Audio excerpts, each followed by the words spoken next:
Everybody, welcome to What's Up Wednesday and welcome to the first week of fall. It's hard to believe that it's already upon us, but we are officially now in the fall season.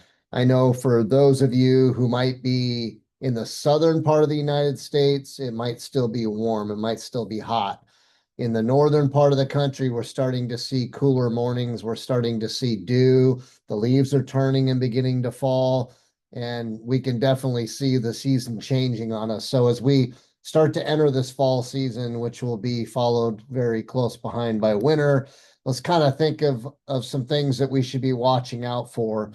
Obviously, we're going to have colder, potentially damper types of conditions, along with a lot of debris falling from trees.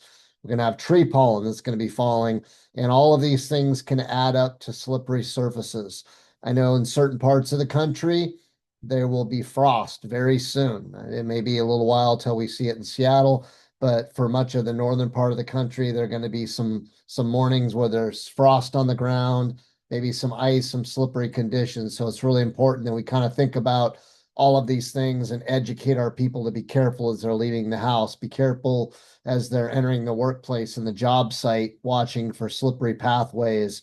Might even need to spread a little bit of rock salt on those cold mornings to make sure that we melt any frost or ice and again, prevent those slips and trips and falls.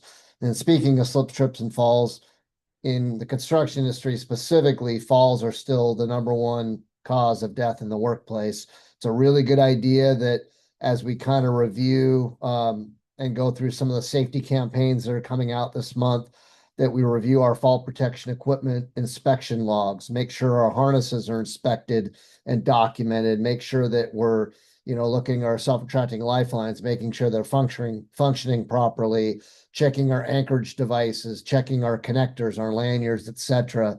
Just overall reviewing and inspecting all of our equipment on a regular basis.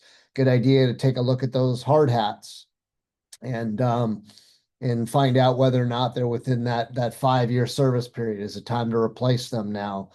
Probably a good idea to maybe look at buying PPE that is more winter related for colder weather, not the lighter equipment, the lighter gloves, maybe the warmer gloves. Probably a fairly good idea to look at hand warmers and, reminding people that even though it's cooling down, we need to continue to stay a little bit hydrated.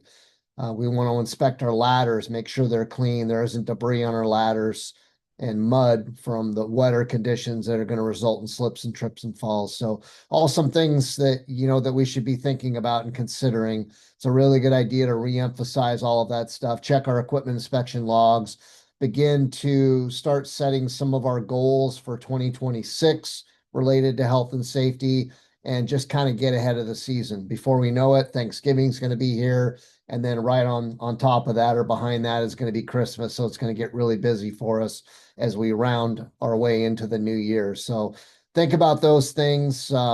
Make sure to put a special emphasis on the new hazards that will emerge with the change in the season, and continue to do our due diligence to make sure we keep our workforce safe. Hopefully that's helpful, and we'll see you next Wednesday.